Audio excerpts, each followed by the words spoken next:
Participe via WhatsApp através do 69999819494 e você pode acompanhar também toda a nossa programação pela internet. Acesse redeclubcidadefm.com. Começa agora mais uma edição do Jornal Rede Clube Cidade, ao vivo para todo o estado. Agora são 18h04. Boa noite mais uma vez. O Jornal Rede Clube Cidade recebe hoje o empresário e ex-senador da República, Assir Gurgax. Ele tem participado de importantes eventos em Rondônia, como a apresentação do projeto executivo da Ponte Binacional Brasil-Bolívia, em Guajará-Mirim, e o encontro de integração Brasil-Bolívia em Costa Marques. Em nome da presidente do grupo, Gisele Maiorino Furtado, agradecemos a sua presença. Boa noite, bem-vindo. Boa noite. Boa noite a vocês, boa noite aos nossos telespectadores, aos nossos ouvintes que nos acompanham através do jornal da Rede Clube Cidade Notícias. Um abraço à nossa querida Gisele. É um prazer estar aqui com você, Gisele, com os seus jornalistas. Um abraço à população que nos ouve. E eu estou vendo aqui, né? Você escreveu para mim ela aqui. Gisele Maiorino Furtado, jornalistas aqui presente, todos os ouvintes desse jornal de maior audiência do estado de Rondônia. Tá uma disputa aí, né? Tá uma disputa aí.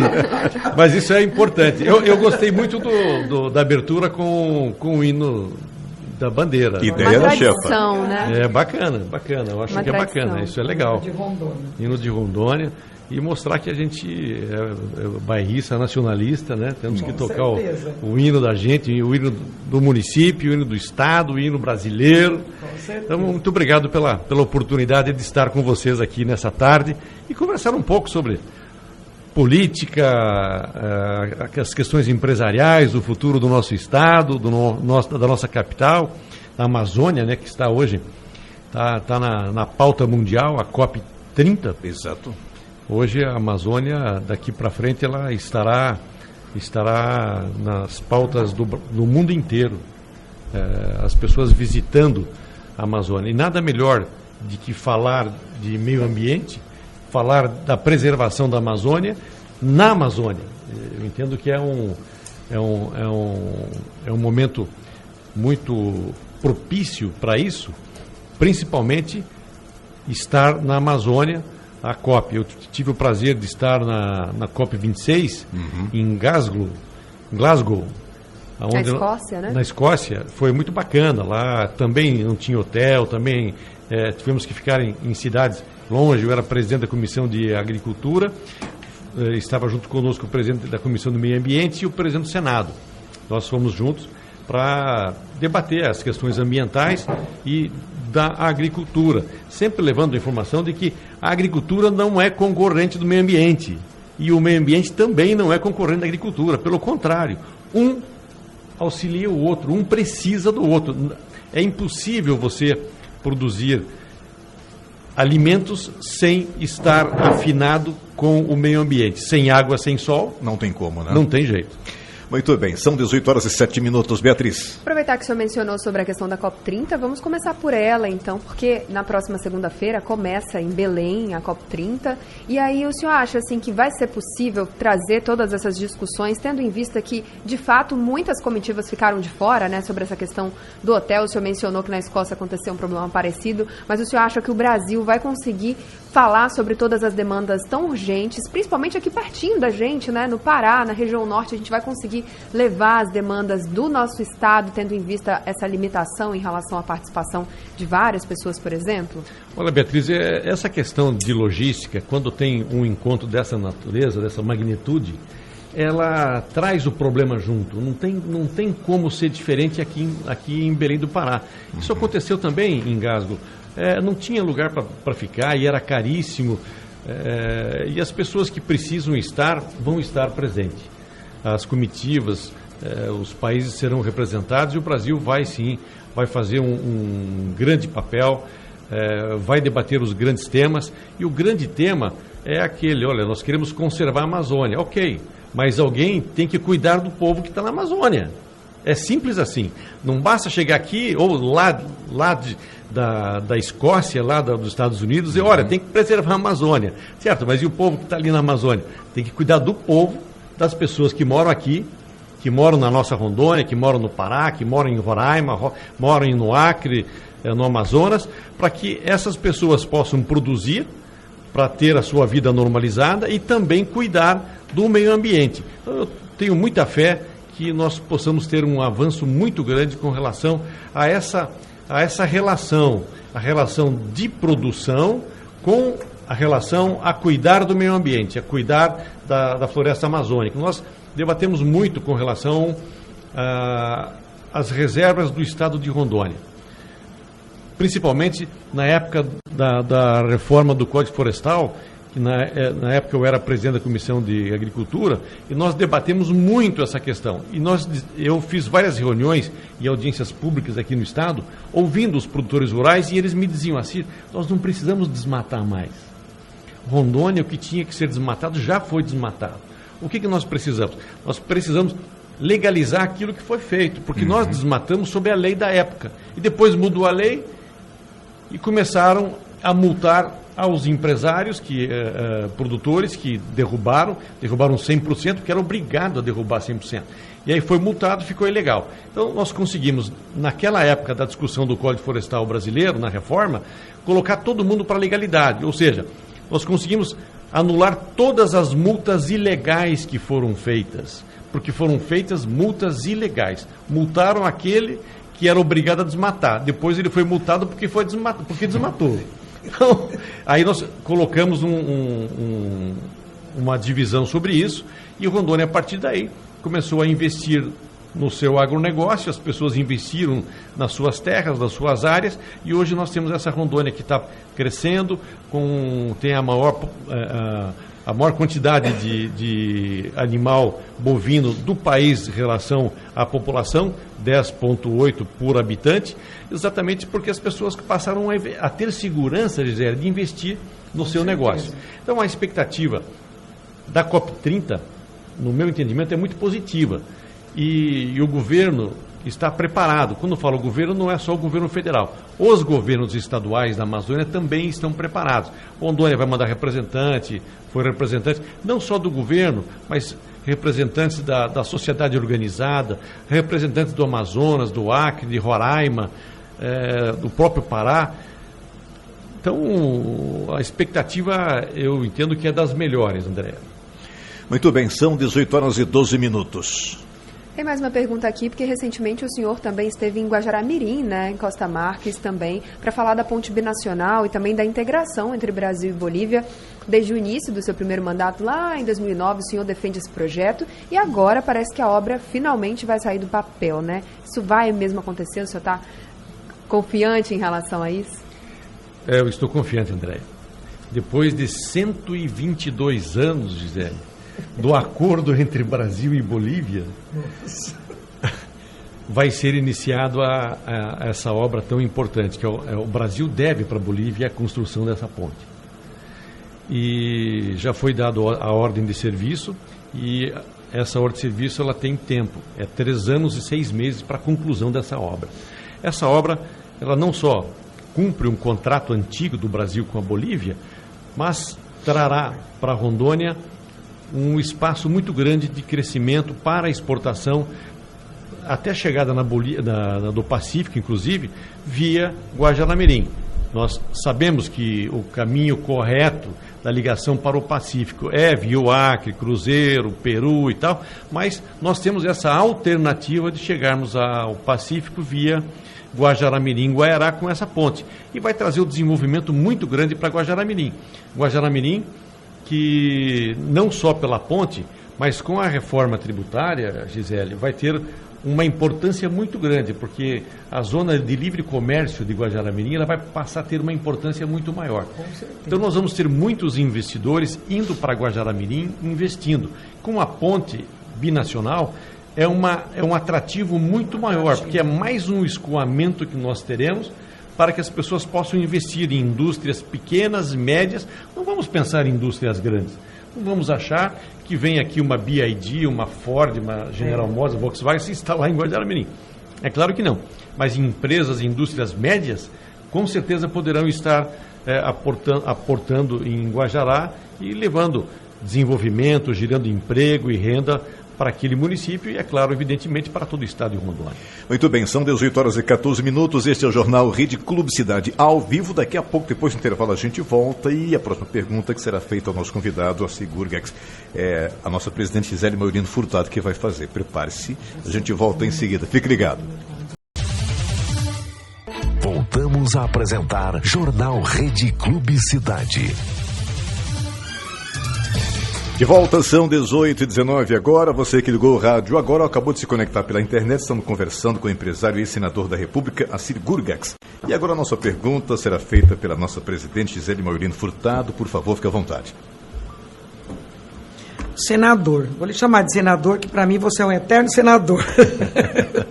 Mesmo afastado do Senado, desde 2023, muitas emendas suas continuam sendo executadas e obras estão sendo entregues, como o cartódromo de Paraná, as calçadas da Avenida Marechal Rondon, o anel viário e o laboratório central de Porto Velho. Como é que isso é possível, mesmo sem mandato? Bem, Gisele, uma pergunta interessante e as pessoas realmente têm me questionado com relação a isso. Além dessas, tem outras, a Seizinha, é uma estrada vicinal de Cacoal, asfalto em outras cidades, ponte em Cujubim, em Buritis, cirurgias em Guajará-Mirim, enfim, tem muitas coisas acontecendo. O que acontece, Gisele? Eu procuro acompanhar todo o trabalho que eu faço no orçamento da União. Porque eu não coloco emendas no orçamento para chegar na prefeitura e negociar um cargo aqui e acolá. Eu não faço isso. O que eu quero? Uma obra bem feita. Nós temos que entregar alguma coisa para a população. E o que é? É cuidar das pessoas através de uma boa saúde, de uma boa educação para os filhos, uma infraestrutura, cuidar da agricultura. E quando eu coloco a verba no orçamento da União, eu acompanho todo o trâmite dela. E não é porque eu não estou mais no Senado que eu vou deixar de acompanhar aquilo que nós colocamos no orçamento, que é de responsabilidade minha, o acompanhamento. O acompanhamento para que a obra seja bem feita, de qualidade e no preço justo. Então, é nesse sentido que nós estamos conseguindo ainda entregar várias obras. E eu faço questão de acompanhar. E as pessoas, é claro que não tenho mandato, não tenho voto no Congresso, mas tem tido uma atenção especial com os meus pedidos lá nos ministérios em Brasília. Pelo histórico da gente, pelo trabalho que a gente fez ao longo de 14 anos lá no Senado. Então, os técnicos dos ministérios, eles sempre são os mesmos. O terceiro calão não muda. Eu fui senador com Lula, com Dilma, com Temer, com Bolsonaro. E me dei bem com todos eles. Não tive nenhum atrito com nenhum deles. O PDT, por exemplo, era de oposição ao Bolsonaro. Mas eu nunca fiz oposição. Porque eu entendo que não é esse o caminho, não é essa a função do parlamentar. A função do parlamentar é fiscalizar e estudar as leis. Se as leis são boas, elas são aprovadas. Quando a lei não é boa, mesmo vindo de qualquer presidente, seja do Lula, Dilma, Temer ou Bolsonaro, vindo de lá e não é boa, a gente procura deixar boa, atendendo o interesse do executivo com o interesse que é da visão da gente. Então, dessa forma, eu consegui trabalhar com todos eles e tem emendas da época do Bolsonaro, que está sendo executada agora, da época da Dilma, que está sendo executada agora. Então, essa relação com os técnicos dos ministérios me possibilita eu bater na porta lá e pedir, meu amigo, minha amiga, me ajuda aí, pega esse processo aqui, coloca aqui em cima, vamos liberar esse dinheiro. O dinheiro não é para mim, é para o município, estado, né? É para o Estado e tal. Então, são coisas dessa forma que a gente, por isso dessa forma que a gente tem conseguido avançar, conduzir, né? e trazendo esses benefícios para Rondônia. Muito bem, e seguindo nesse mesmo caminho, o senhor pretende disputar algum cargo em 2026 e como está a sua situação jurídica com relação à elegibilidade? Muito bem, uma pergunta importante, principalmente com relação à elegibilidade. Com aquele projeto que foi aprovado no Congresso Nacional e sancionado pelo presidente Lula com vetos, me deixou elegível a partir do dia 27 de fevereiro de 2026. Então, para essa eleição eu vou estar tranquilo, sem nenhum problema, vou disputar a eleição.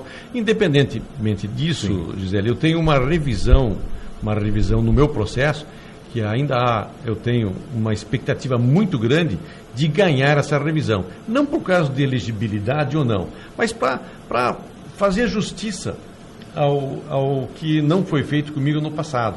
Então, eu pretendo, continuo e pretendo ganhar essa revisão e trazer para casa esse diploma de que, olha, não tem nada contra o Assir e o que foi feito foi um engano, foi uma injustiça muito grande. Isso eu tenho plena convicção e as pessoas do estado de Rondônia sabem disso. Então eu quero isso comprovado. Mas a elegibilidade ela já está conquistada e está tudo tranquilo. E a nossa pré-candidatura é ao Senado. Tenho conversado muito com o nosso amigo Confúcio, ele também é pré-candidato ao Senado, é pré-candidato ao governo, e nós estamos conversando para ver qual é o melhor caminho no momento exato, no momento correto. Ainda agora é cedo para nós discutirmos coligações, quem vai ser o quê e tal. Eu, como pré-candidato ao Senado, mas não descarto nenhuma possibilidade de conjuntura, de formar um grupo. Nós estamos num trabalho de conscientização da população, Gisele, porque essa polarização, ela não interessa a população brasileira. Essa polarização, ela está lá em cima, e isso atrapalha a vida do ser humano aqui no Estado. E as pessoas estão sendo deixadas de ser cuidadas pelos nossos representantes em nome de uma polarização. Por exemplo, nós temos aqui a BR-319, nós conseguimos reabri-la depois de muito tempo. Ali passa a gente da esquerda, da direita, do agronegócio, do meio ambiente, de todo mundo. Então nós temos que trabalhar para todos. E essa polarização, ela acontece na hora que tiver o palanque político ali, aqueles 45 dias de eleição, aí cada um vai no seu programa eleitoral, faz o seu projeto, discute os seus programas, e isso tem que ser a polarização naquele momento. Acabou a eleição, minha gente, acabou a eleição, acabou a briga. A democracia nos permite a fazer o seguinte: nós temos vários amigos que na época da eleição não estão comigo. Mas nem por isso eu vou deixar de ser meu amigo. Exatamente. Eu tenho que respeitar a opinião dele. Assim como eu quero que respeitem a minha opinião. Pode não concordar comigo, ok, está correto, mas tem que respeitar. E a gente tem que respeitar o contradito também, porque a democracia, ela só é fortalecida porque temos essa liberdade de escolha, de caminhos a seguir, de apoiamentos a receber e a dar também. Muito bem. São 18h27, Beatriz. Inclusive, eu queria falar sobre a caminhada Esperança com o senhor, que tem reunido diversos partidos e também movimentos sociais pelo Estado. Esse grupo deve continuar unido até as eleições, né? E qual é a proposta principal também dessa movimentação, por favor? Muito bem, André. Esse grupo deve continuar unido, sim. É um grupo que está se fortalecendo dia após dia, e a proposta nossa é cuidar das pessoas.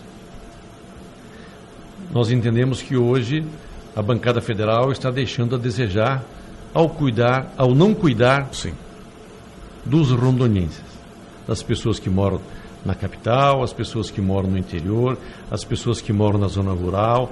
Então, nós estamos levando essa mensagem de que temos que ter uma união dos segmentos organizados do nosso Estado.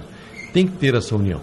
Vai se unir de um jeito ou do outro jeito, mas temos que limitar as brigas. Tem que ter limite. Isso não pode ser uma terra de ninguém. Nós temos que fazer da política o que nós sempre fizemos, através de propostas. Propostas é que vai fazer com que você convença as pessoas a votar em você ou a pedir voto contra você. Aí cada um faz a sua proposta de acordo com a sua consciência. Com certeza. Então, esse movimento, ele veio para crescer e dar a nossa contribuição para o melhor da política do Estado de Rondônia. Agora são 18h29, a gente faz uma pausa, já a gente retorna. O nosso WhatsApp é o 69999819494. Eu quero deixar uma pergunta já no ar, senador. Na economia, o governo federal diz que os números são positivos, mas há quem conteste. O senhor acha que o Brasil está mesmo em boa fase da economia e os dados estão sendo maquiados ou não? A gente volta em seguida, fique ligado, esse é o Jornal Rede Clube Cidade ao vivo.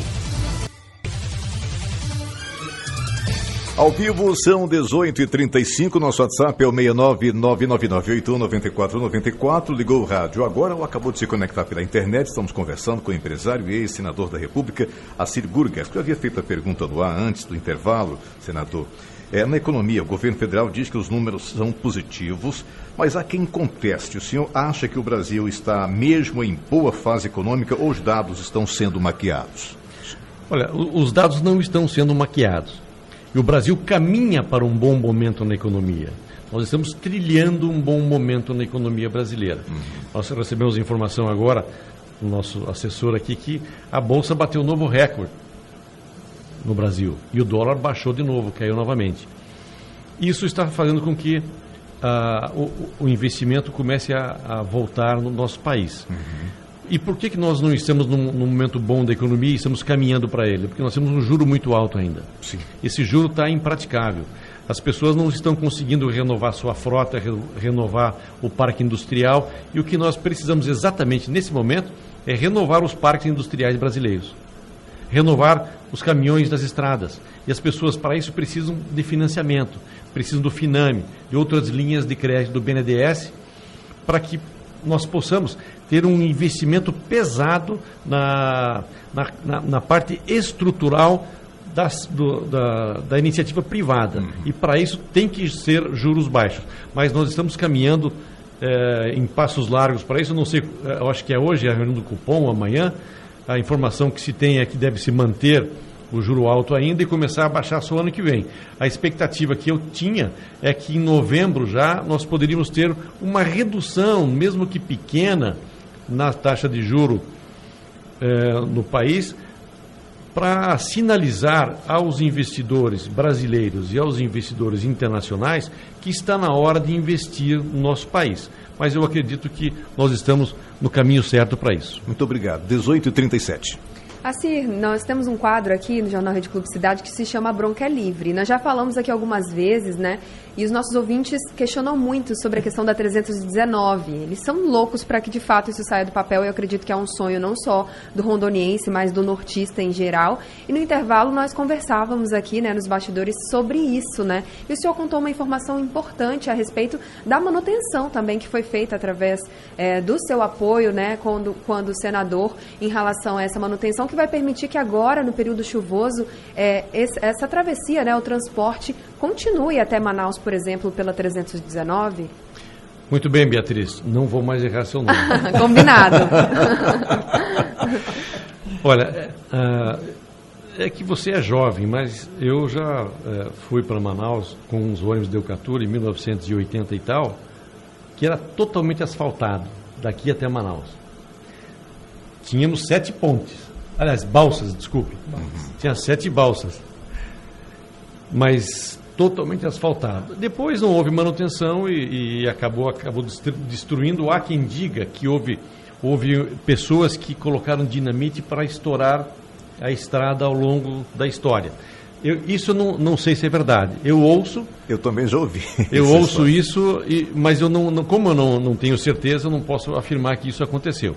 O que eu sei é que foi difícil a gente conseguir autorização para reasfaltar a 319. E a reabertura foi, vamos dizer assim, bem na marra, na força. Nós fizemos uma audiência pública aqui em Porto Velho, fizemos um trajeto até Manaus com o DENIT, o pessoal do meio ambiente, do IBAMA, fizemos uma caravana, e eu mostrando a eles, olha, o impacto ambiental já aconteceu lá em 1970, né? Década de 70, agora não tem mais impacto. Agora é só abrir a estrada e passar. E aí eles argumentam, não, mas se abrir a estrada, vai entrar o grileiro de terra, o grileiro de árvore, de madeira, e aí é simples, isso não é fato, porque o grileiro, ele não precisa de estrada boa, ele vai de qualquer jeito. Aliás, ele prefere que não tenha estrada. Perfeito. Porque onde tem estrada tem fiscalização. Exatamente. Então, o reasfaltamento da BR traz segurança para a preservação do meio ambiente. E aqui vai ser construída, Beatriz, uma estrada-parque. Uma estrada-parque quer dizer o seguinte, vai ser alambrado nos dois lados, fechado, e com algumas passagens para animais por cima, outras por baixo, com túneis, para que os animais possam transitar livremente, não pela BR. Por isso que tem o alambrado e os caminhos para eles cruzarem a pista. Isso não é novidade em vários países do mundo que têm estradas-parques. Alemanha, França, Estados Unidos, Inglaterra, todos esses países existem estradas-parques. A manutenção que ela está sendo feita hoje é uma manutenção diferenciada. É uma manutenção que ela está sendo reformada a subbase e a base. Só que por que está demorando? E as pessoas perguntam assim, mas por que demora tanto? Esse pessoal não quer trabalhar? Eu falei, olha, nós temos que analisar as coisas como elas são verdadeiramente. Nessa região não tem pedra. E ela tem que ser feita com pedra rachão, que são pedras grandes, e vai diminuindo a pedra, mais ou menos, Gisele, uns 2 metros de altura, tem em alguns lugares até mais. Com pedra rachão, vai diminuindo a pedra, quando chega em cima, onde os veículos passam, aí já vem o pó de brita. Dessa forma, vai ficar compactada e nunca mais nós teremos problema nessa BR. O problema é que não tem pedra na região. Tem que colocar pedra no caminhão, levar até a balsa, transporta por balsa vários dias, chega num ponto perto da estrada, coloca no caminhão de novo, o caminhão vai fora da estrada e tal, chega lá e despeja o caminhão na estrada. Em relação a isso, o senhor se refere ao trecho do meio, né? São mais ou menos quantos quilômetros nesse trecho crítico, assim? 400 quilômetros. Muito. É uma distância grande. Muito. Uma distância grande. Se fosse aqui, tivesse uma pedreira perto, seria muito fácil. Sim. Mas não tem. Então, a logística é muito cara e muito demorada para isso acontecer. Não é qualquer caminhão que anda naquelas estradas e não é qualquer balsa que leva as pedras para próximo. Então, a logística que é difícil. Mas, ao término disso, nós vamos ter uma estrada que não vai dar problemas mais para quem transita. E a Eucatur faz Porto Velho, Manaus, Boa Vista e Boa Vista, Caracas também. Então ela sai daqui... Essa Boa Vista, Caracas, eu não sabia. Agora, por exemplo, infelizmente está paralisado por causa da insegurança. Das confusões, né? O jabazinho. Né? Jabazinho. Vamos lá. Não está por conta da insegurança da Venezuela. Sim. E não tem... E não é que não tenha passageiro, tem passageiro. Mas nenhuma seguradora quer segurar os passageiros que entram na Venezuela. Então nós não podemos entrar, colocar o ônibus lá, Gisele, porque nenhuma seguradora segura o passageiro. Então ninguém vai ser louco de colocar ali. E o acordo bilateral entre os dois países, qualquer país, tem que ter este seguro. Mas enfim, eu acredito muito no reasfaltamento, e eu faço questão de falar reasfaltamento, que é para lembrar que ela já foi asfaltada. Sim. Não está tendo nenhum impacto ambiental. Hoje nenhum, é zero. O impacto ambiental foi lá na década de 70. Então, ela é importante para o Amazonas, é importante para Roraima, mas é muito importante para Rondônia, principalmente para Porto Velho, Candeias, Nova Mamoré, Guajará-Mirim, no entorno de Ariquemes. Nós queremos produzir os nossos hortifrutigranjeiros e levar para Manaus. Hoje nós já mandamos o pescado aqui, vai para Manaus, em grande parte, mas vai de balsa. Olha o tempo, 7 dias de gelo e tal. Verdura não dá. A verdura para o povo de Manaus vem de São Paulo por avião. Olha que custo chega a verdura em Manaus. Pois é. É um atraso na economia brasileira. E nós inclusive, aqui pertinho, nós queremos produzir, vamos entregar com uma melhor qualidade e com preço mais barato. Preço mais baixo. E vamos gerar emprego aqui no estado de Rondônia. Então, é por isso que eu fico brigando. Algumas pessoas, não, o Assir está brigando pela 319 por causa dos ônibus dele que passa por lá. Isso eu ouvi lá nas reuniões do Ministério do Meio Ambiente. Você quer lá por causa dos teus ônibus. Minha gente, que é isso? Mas diante do ônibus todo, pelo amor de Deus. É um ônibus por dia que vai, imagina. O importante é para a economia do estado de Rondônia. Para a economia para o coletivo, principalmente para a agricultura familiar. Exatamente. Que são aqueles que produzem os hortifrutigranjeiros aqui no cinturão verde de Porto Velho, nas cidades vizinhas e tudo mais. Olha, são 18h45, a gente realmente tem muita coisa para conversar, mas o tempo da gente é curto. Em nome da nossa presidente, agradecemos a sua presença aqui no nosso jornal. Muito obrigado pelas informações. Acrescente, fique à vontade, por favor, Ciro. Muito bem. Nós estamos trabalhando sempre com as obras estruturantes do Estado, Gisele. Eu entendo que é uma obrigação nossa pensar Rondônia no futuro. É por isso a minha preocupação da ligação da ponte binacional Brasil-Bolívia, a ligação de Porto Velho e Manaus, a duplicação da BR-364, que não está acontecendo. Em alguns trechos nós conseguimos avançar e tudo mais. Mas tem uma estrada que ela está no nosso radar e ela também vai acontecer e ela é mais complicada do que a BR-319, que é a ligação de Nova Mamoré até Ariquemes, passando perto de uma reserva indígena. Perto, não é numa reserva. Sim. É próxima. Como é que chama? Afetamento? Não. Tem um termo técnico, mas me desculpem a minha falha aqui, eu esqueci. Essa estrada vai diminuir a distância, por exemplo, de quem mora em Vilhena, de Paraná para Guajará-Mirim, em 200 quilômetros. Muito. 200 quilômetros. Importante de Vilhena, de Paranacaqual para Rio Branco, também 200 quilômetros a menos. Então é uma estrada importante. Vai desenvolver a região de Buriti, muito. Campo Novo, Palmeiras, Guajará-Mirim e Nova Mamoré, porque o desenvolvimento chega e o Estado tem que fazer a infraestrutura. É obrigação do Estado fazer a infraestrutura para cuidar do agricultor e cuidar daqueles que estão atacando o meio ambiente. Assim, a gente tem um intervalo agora, a gente está em rede, a gente volta depois para continuar sobre esse assunto rapidinho, a gente encerra. 18h46, fique ligado. Estamos apresentando Jornal Rede Clube Cidade. Voltamos a apresentar Jornal Rede Clube Cidade. Muito bem, são 18h52, reta final do nosso jornal, edição desta quarta-feira. E estamos conversando aqui nos intervalos também. Uma visita muito importante para a gente saber de muitas coisas boas, principalmente voltada para o desenvolvimento econômico do Estado. Assim, continue, por favor, falando, porque é importante para quem está nos ouvindo aqui de Porto Velho a Vilhena. Pois não. Sim, a questão, a gente estava falando antes da questão da importância das nossas estradas, das nossas rodovias, das nossas BRs, e que além da 319 previsão, né? Projeção futuro do Estado. Pois é. E por que em off conversando, a gente fica sabendo mais, por que é tão difícil aprovar projetos pensando na coletividade, na grande coletividade brasileira? Não falar só de Rondônia, não, do Brasil em si, porque fomenta o Estado, fomenta o Brasil inteiro. As leis são realmente muito rígidas e foram criadas muitas leis em nome de combate à corrupção. E isso acaba atrapalhando o desenvolvimento porque atrasa projetos, atrasa licitações, atrasa execuções, atrasa medição, atrasa pagamento. Tudo. E há um atraso muito grande.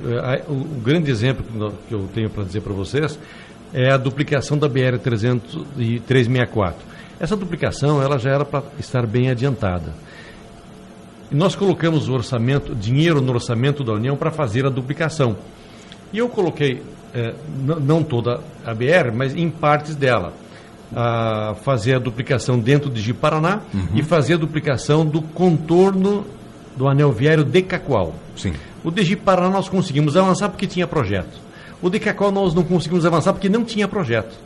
Recurso sim, projeto tinha não. Tinha recurso, mas não tinha projeto. E o projeto demoraria 1 ano e a emenda de bancada, ela tem que ser iniciada no ano do orçamento. Se ela não iniciar, você perde o dinheiro. E aí o DENIT me chamou e disse, olha, nós não temos como fazer a licitação. Ou nós colocamos para manutenção da BR, ou o dinheiro volta para o caixa da União. Falei, bom... Sem projeto não tem como. Então vamos colocar para fazer a manutenção, mas pelo menos fazer a manutenção entre Presidente Médici e Cacoal, que era o pior trecho da BR. E agora nós estamos aí com a concessão. A concessão, eu sou a favor da concessão. Mas não cobrar pedágio antes da duplicação. Perfeito. Eu sou totalmente contra. Nós fizemos aqui uma audiência pública em 2017... Eu era presidente da Comissão de Infraestrutura, trouxe para cá na Câmara Municipal e todo o pessoal do DENIT, da NTT, e nós somos claros. Olha, duplicação da BR, ok. Concessão também, mas cobrar pedágio antes da duplicação, não tem que ter a benfeitoria para depois. Agora foi feita a aprovação, infelizmente foi feita a aprovação, tá aí para ser iniciado o trabalho da concessão, e eu vou dizer em off aqui para vocês, em primeira mão,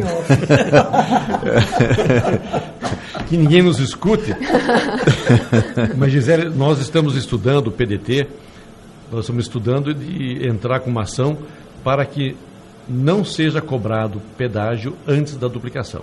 Os nossos advogados estão estudando, estão trabalhando. É justo. Não é nada contra a concessão, nem a concessionária, nem ao governo, nem nada. Eu sou amigo do governo, do passado, mas tem coisa que a gente não concorda. Sim. Tem coisa que a gente não concorda, a gente vai buscar os direitos da gente. É por isso que existe a justiça. Então nós o PDT está estudando para fazer esta ação, para retardar a cobrança do pedágio na BR-364. Deixar cobrar somente depois de ter o benefício. Eu já vi esse filme lá no Paraná, na BR-277, 25 anos pagando pedágio. E era para ter a duplicação de Foz do Iguaçu a Curitiba no primeiro ano. Já faz 25 anos, não tem ainda. Ou seja, gato escaldado, né, senador? Então não é assim que funciona. Nós precisamos colocar. E eu tentei retardar o processo licitatório, não consegui uma coisa, colocar no processo de leilão, no projeto que foi leiloado, um artigo dizendo o seguinte, que a União poderá fazer a duplicação com recurso da União e isto abater no preço do pedágio. Sim. E os parlamentares também poderão colocar emendas individuais e de bancada para a duplicação, que terá a mesma condição. Vai baratear o preço do pedágio. Então, já aproveito e peço mais uma vez para os nossos queridos parlamentares que estão lá em Brasília hoje nos representando. Vamos colocar uma emenda de bancada por ano para a duplicação da BR-364. Nós vamos fazer isso em 5 anos. O ministro Renan Filho, dos Transportes, disse o seguinte, para cada R$1 que a bancada federal colocar, o Ministério coloca mais 2, ou seja, são 3, 1 vezes 2, serão 1 mais 2, quer dizer, serão 3, uma emenda de bancada dos parlamentares e mais 2 do governo federal. Isso em 5 anos nós teremos a duplicação da BR-364. Eu, se estivesse lá, Gisele, eu não teria deixado fazer esse leilão. E nós teríamos recurso para fazer a duplicação pelo governo. Porque este ano, em junho desse ano, o DENIT terminou o projeto, aquilo que eu dizia que não pôde fazer a duplicação e o anel viário de Cacoal, não tinha projeto, agora tem. O DENIT terminou de fazer o projeto da duplicação de Candeias até Pimenta Bueno, que é o trecho que precisa ser duplicado. Gastou 27 milhões de reais para fazer o projeto todo completo. Então, o que eu pedi ao ministro? Vamos usar esse projeto. Não podemos jogar fora. Colocar dinheiro para executar esse projeto. Então, nós estamos nessa batalha, é uma batalha que eu estou perdendo, mas eu quero avançar, vamos avançar, para ver se a gente consegue trazer esse benefício. Nós precisamos cuidar das pessoas. E o que está acontecendo hoje é exatamente o contrário. A nossa bancada não está cuidando das pessoas de Rondônia. 18h58, muito obrigado. Conversamos com a Sigurgex. Obrigado pela participação, pela conversa aqui no Jornal Rede Clube Cidade. Até a próxima. Fique à vontade para suas considerações finais. Lembrando que o tempo já está indo, já tem Voz do Brasil. Muito bem, muito obrigado pela oportunidade. Gisele, sempre amiga nossa. É um prazer estar aqui com você, sempre um papo muito agradável, não só aqui no ar, mas principalmente fora do ar também. E vamos conversar sobre os netos, né? Com certeza. Os nossos netos são as alegrias, né, da vida de hoje, são os netos. Então, um prazer, muito obrigado, Beatriz. Eu esqueço o Ibernou, Glênio, o nosso paranaense, Luiz, muito obrigado. Pela oportunidade, Gisele, e fico feliz de poder estar aqui com você. Vamos avançar no crescimento e no desenvolvimento do estado de Rondônia. Rondônia, como eu dizia há pouco, é um diamante que precisa ser lapidado. Nós estamos para lapidar esse diamante que vai nos dar muita alegria. O que nós não podemos ver é o que aconteceu nos 2 últimos anos. Rondônia, que vem de uma migração muito forte, nos 2 últimos anos nós tivemos um decrescimento de habitantes no estado. Isso não é bom. Isso é sinal que a economia do estado não está voltada para o bem das pessoas. As pessoas estão querendo ir embora de Rondônia. Isso não é bom. Nós queremos atrair mais pessoas, principalmente investidores, trabalhadores que queiram trabalhar na cidade, na zona rural, no sítio, na fazenda e tudo mais. Então, esse é o trabalho que a gente tem que fazer. Muito obrigado pela oportunidade e até a próxima, se Deus quiser. Boa noite. Boa noite, 19 horas.